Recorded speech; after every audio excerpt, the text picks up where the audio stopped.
ਨਸਲਾਂ ਤੇ ਖਾਨਦਾਨਾਂ ਦੇ ਵਿੱਚ फ़र्क ਕੀ ਹੁੰਦਾ ਹੈ? ਖਾਨਦਾਨ ਕਿਹਨੂੰ ਕਹਿੰਦੇ ਨੇ ਤੇ ਨਸਲ ਕਿਹਨੂੰ ਕਹਿੰਦੇ ਨੇ? ਇਨਸਾਨੀ ਜ਼ਿੰਦਗੀ 'ਚ ਖਾਨਦਾਨ ਦਾ ਕੀ ਕਿਰਦਾਰ ਹੁੰਦਾ ਹੈ ਤੇ ਉਹਦੀ ਨਸਲ ਦੇ ਹਵਾਲੇ ਨਾਲ ਉਹਦਾ ਫਿਊਚਰ ਕੀ ਹੁੰਦਾ ਹੈ? अस्सलामु अलैकुम वरहमतुल्लाहि वबरकातुहू। नाज़रीन, अज असी गल कर रहे हैं खानदान की हुंदा है ते नस्ल की हुंदी है। सब तो पहले तो असी खानदान की गल करिए तो खानदान जिहड़ा है वो नस्लों की परवरिश करता है। वो किवें कि अगर किसी एक इंसान दे मियाँ बीवी की हैसियत दे विच उहदी औलाद हुंदी है और औलाद और 5-6 बच्चे ने तो उहदी जिहड़ी नस्ल है वो उस बाबा जी तो चलेगी ਜਿਹੜਾ उस खानदान का दादा होएगा तो ਉਹਦੇ ਅੱਗੋਂ ਜਿਹੜੇ पोते पोतियां होणगीਆਂ ਉਹਦੇ पुत्तर होणगे। ये मुख्तलिफ खानदान के हिस्से होणगे। मसलन एक बाबा जी के अगर 4 पुत्तर ने तो ਉਹਦੀ नस्ल तो बाबा जी तो तुरी है तो ਉਹਦੇ हर पुत्तर का अलग-अलग खानदान होएगा। बच्चा जिथे जिथे भी टाइम गुजारदा है, जिथे जिथे भी वो अपना टाइम एक्सपेंड करता है, उतों कोई चीज़ा अखज़ करता है। वो खानदान ही होंदे ने जिहड़े बच्चे की तरबियत दे विच अहम किरदार अदा करते हैं। वो भावें वो नानके होवे ते भावें वो दादके होण। वो बच्चा जिथे भी जिहड़ा टाइम गुजारेगा उत्थे दियां आदतां अपना लेगा, उत्थे दे बिहेवियर नूं देखेगा कि झूठ नूं झूठ कहण वाले कौन ने ते सच नूं सच कहण वाला कौन है। अगर किसी खानदान च अल्लाह ना करे झूठ नूं झूठ ना बोलिया जाए, बुरे काम नूं बुरा काम ना समझिया जाए तो बुरा खानदान होंदा है, उन्होंने गैर खानदानी असी कहते हैं। लेकिन अज दे दौर च ये जेरे थोड़ पूंजी अरबपति बन जाते हैं, ये अपने आप नूं कहंदे ने असी खानदानी हाँ ते शराब नशा ते दुनिया की हर बुराई उन्हां दे विच ते खुद नूं कहंदे ने कि असी आला ज़रफ़ ते खानदानी लोग हाँ। लिहाजा खानदानी होने वास्ते पैसे का ताल्लुक नहीं हुंदा, वो तरबीयत का ताल्लुक होंदा है कि तुसी अपने बच्चे नूं की सिखाया है। वो तुसी बच्चे नूं सिखाया नहीं हुंदा, बच्चा खुद सीख रहा होंदा है तुहाडे विच रह के। तो लिहाजा खानदानी होने तो मुराद बच्चे दे अंदर वो आला क्वालिटियां होनियां हुंदियां ने जिहदी वजह तो वो माशरे दे विच एक अच्छा इंसान गिनवाया जा सके। तो हुण आंदे असीं नस्लों के हवाले नाल। पिछला प्रोग्राम भी असीं नस्लों के हवाले नाल कीता सी ते अज असी एक तुहानूं होर कहानी सुणावांगे। एक बादशाह सी ते ओ अपनी राया दे मतलब बहुत सोचदा सी। तो उहदे मुल्क दे अंदर एक जासूस पकड़िया जांदा है तो जासूस नूं ਜਦੋਂ पकड़ के कैद च रखिया जांदा है तो जासूस दे कोलों ਜਦੋਂ पुछ-गिछ कीती जांदी है तो वो अपने बारे कुछ नहीं दसदा। जिन्हों वो अपने बारे नहीं दसदा तो उस बादशाह के ਜਿਹੜੇ सिपाही होंदे ने वो बादशाह तक मैसेज देंदे ने कि ये बंदा अपने मुतलक नहीं दसदा, लिहाजा सानू डर है किसी नाल दे मुल्क दे लोग जसूसी करन साडे अल आया सी। बादशाह नू उम्र कैद की सज़ा सुना दिंदा है। वो जेल च अपनी उम्र कैद कट रहा हुंदा है। दूजे बन्ने बादशाह अपनी राया की खिदमत वास्ते दिन रात एक कर रहा होंदा है। बादशाह का दिल करता है कि उस जेल च जावे और जेल के अंदर रहने वाले कैदियों के हवाल देखे तो उन्हां दे जिंदगी दे विच अगर कोई आसानी लिया सके तो उहदे उत्ते काम करे। बादशाह सलामत जिन्हों जेल च जाता है तो वह दरबार लवांदा है तो सारे कैदी उहदे सामने आके बैठ जाते हैं तो अपने अपने मसाइल दसते हैं। ये जासूस कैदी भी उस दरबार च बैठा होंदा है। बादशाह सलामत उस दरबार दे विच बैठे होंदे ने जिहड़ा जेल दे विच लगा होंदा है ते अपने कैदियां दे मसाइल सुन रहे होंदे ने। ते ओ जिहड़ा कैदी हुंदा है जिन्हों जासूसी दे तौर ते कैद किता हुंदा है वो उत्थे बैठ के बादशाह दे वल तक रहा हुंदा है। ते इन्ने च बादशाह एक गिलास पानी पींदा है तो पानी पी के जो थले रखता है तो वो बादशाह कैदी नूं पुछदा है कि तू अज खामोश बैठा है, तेरा कोई मसला है तो दस। वो कैदी कहता जी मेरा मसला तो कोई नहीं, लेकिन मैनू हैरानगी हुई है तुसी मुल्क दे बादशाह हो तो तुहानू हीरे ते खोटे च कोई फर्क नहीं लगता।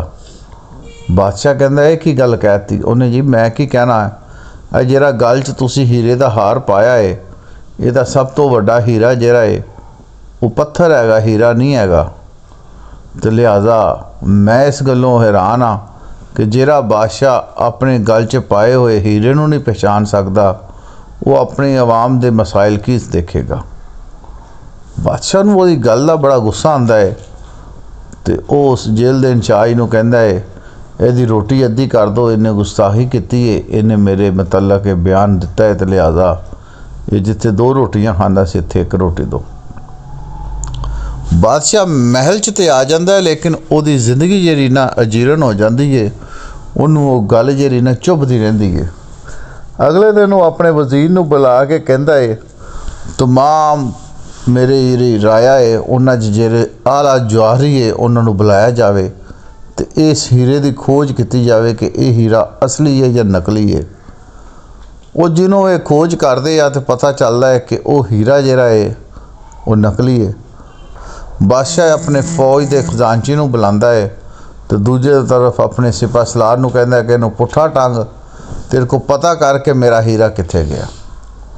ਉਹ ਜਿਹਨੂੰ ਉਹਨੂੰ ਪੁੱਠਾ ਟੰਗਦੇ ਨੇ ਖਜ਼ਾਨਚੀ ਨੂੰ, ਤੇ ਖਜ਼ਾਨਚੀ ਕਹਿੰਦਾ ਜੀ ਕਿ ਉਹ ਹੀਰਾ ਮੈਨੂੰ ਬੜਾ ਪਸੰਦ ਆਇਆ ਸੀ, ਲਿਹਾਜ਼ਾ ਉਹ ਮੈਂ ਕੱਢ ਕੇ ਤੇ ਇਹ ਇੱਕ ਉਹਦੇ ਵਰਗਾ ਹੀ ਹੀਰਾ, ਜਿਹੜਾ ਹੀਰਾ ਨਹੀਂ ਹੈਗਾ, ਜਿਹੜਾ ਪੱਥਰ ਹੈ, ਜਿਹੜਾ ਸ਼ੀਸ਼ਾ ਹੈ, ਉਹ ਮੈਂ ਬਾਦਸ਼ਾਹ ਦੇ ਹਾਰ 'ਚ ਜੜਾਤਾ ਸੀ, ਅਸਲ ਹੀਰਾ ਮੇਰੇ ਘਰ ਪਿਆ ਹੈ।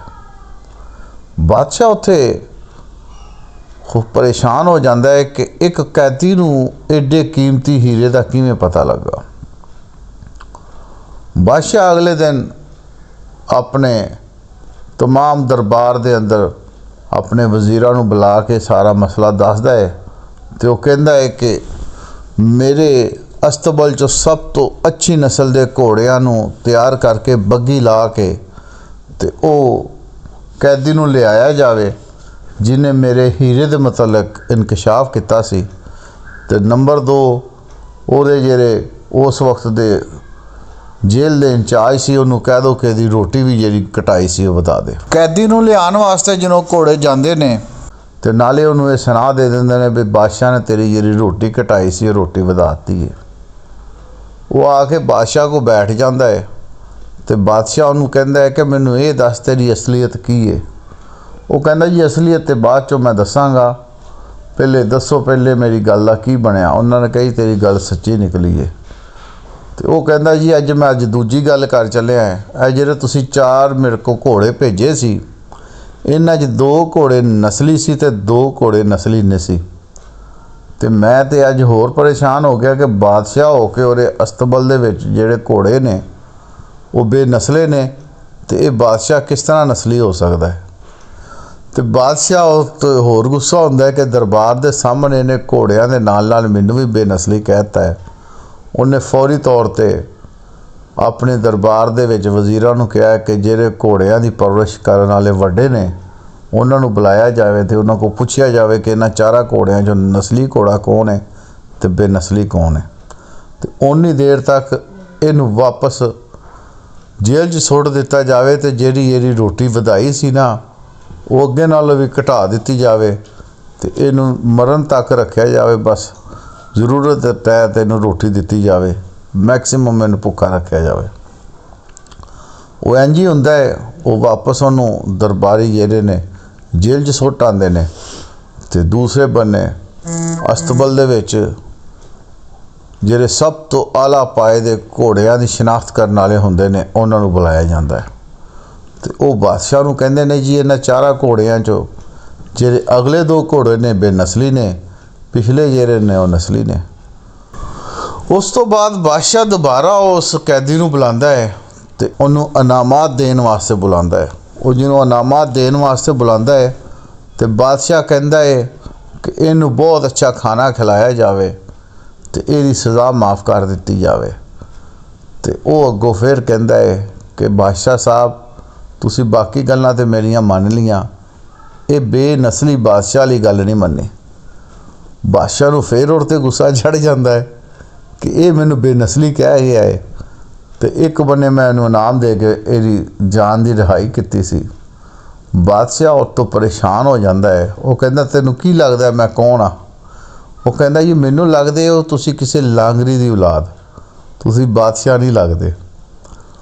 ਬਾਦਸ਼ਾਹ ਵਕਤ ਇਸ ਗੱਲ ਦੀ ਹੁਣ ਖੋਜ ਵਾਸਤੇ ਪਰੇਸ਼ਾਨ ਹੁੰਦਾ ਹੈ ਕਿ ਮੈਂ ਕੀ ਕਰਾਂ। ਮੁਖਤਸਰਨ ਇਹ ਕਿ ਬਾਦਸ਼ਾਹ ਵੱਡਾ ਬੰਦਾ ਹੁੰਦਾ ਹੈ ਤੇ ਉਹ ਆਪਣੇ ਦਿਲ ਦੀ ਗੱਲ ਜਿਹੜੀ ਨਾ ਆਪਣੀ ਮਾਂ ਅੱਗੇ ਰੱਖ ਦਿੰਦਾ ਹੈ ਤੇ ਆਪਣੀ ਵਾਲਦਾ ਨੂੰ ਕਹਿੰਦਾ ਹੈ ਕਿ ਇਹ ਮਸਲਾ ਹੈ। ਬੜੇ ਦਰਬਾਰ 'ਚ ਮੈਨੂੰ ਬੇਨਸਲੀ ਕਹਿ ਛੱਡਿਆ ਇਸ ਬੰਦੇ ਨੇ, ਉਹ ਮੈਨੂੰ ਇਹਦਾ ਹੱਲ ਦੱਸ। ਤੇ ਉਹਦੀ ਵਾਲਦਾ ਕਹਿੰਦੀ ਪੁੱਤ ਉਹਨੇ ਕੋਈ ਗਲਤ ਨਹੀਂ ਆਖਿਆ, ਮੈਂ ਜਿਹੜੀ ਹਾਂ ਮੈਂ ਫਲਾਂ ਬਾਦਸ਼ਾਹ ਦੀ ਬੇਟੀ ਹਾਂ ਤੇ ਮੇਰਾ ਜਿਹੜਾ ਵਾਲਦ ਹੈ ਉਹਦੇ ਉੱਤੇ ਉਸ ਵਕਤ ਦੇ ਜਿਹੜੇ ਮੁਖਾਲਫੀਨ ਸੀਗੇ ਉਹਨਾਂ ਨੇ ਉਹਦੀ ਹਕੂਮਤ ਦੇ ਉੱਤੇ ਕਬਜ਼ਾ ਕਰਨ ਵਾਸਤੇ, ਕਿਉਂਕਿ ਮੇਰੇ ਵਾਲਦ ਦੇ ਬੇਟਾ ਨਹੀਂ ਸੀ ਹੈ, ਹਮਲਾ ਕਰ ਦਿੱਤਾ ਸੀ। ਤੇ ਫਿਰ ਮੇਰੇ ਬਾਦਸ਼ਾਹ ਜਿਹੜਾ ਵਾਲਦ ਸੀਗਾ ਉਹਨੇ ਉਹ ਫੈਸਲਾ ਕੀਤਾ ਕਿ ਮੇਰਾ ਫੌਰੀ ਤੌਰ 'ਤੇ ਕਿਸੇ ਐਸੇ ਸ਼ਖਸ ਨਾਲ ਨਿਕਾਹ ਕਰ ਦਿੱਤਾ ਜਾਵੇ ਤਾਂ ਕਿ ਮੈਂ ਮਲਕਾ ਤੇ ਉਹ ਬਾਦਸ਼ਾਹ ਬਣ ਜੇ। ਤੇ ਉਹਨਾਂ ਨੇ ਆਪਣੇ ਸਭ ਤੋਂ ਵਫਾਦਾਰ ਲਾਂਗਰੀ ਦੇ ਪੁੱਤਰ ਨਾਲ ਮੇਰਾ ਵਿਆਹ ਕਰ ਦਿੱਤਾ ਤੇ ਇਸ ਤਰ੍ਹਾਂ ਤੇਰਾ ਜਿਹੜਾ ਵਾਲਦ ਹੈ ਉਹ ਬਾਦਸ਼ਾਹ ਦੇ ਬਣ ਗਿਆ, ਲੇਕਿਨ ਉਹਦੀ ਪਰਵਰਿਸ਼ ਲਾਂਗਰੀਆਂ ਦੇ ਘਰਾਂ 'ਚ ਹੋਈ ਸੀ ਤੇ ਉਹਦੀ ਹੀ ਤੂੰ ਔਲਾਦ ਆ।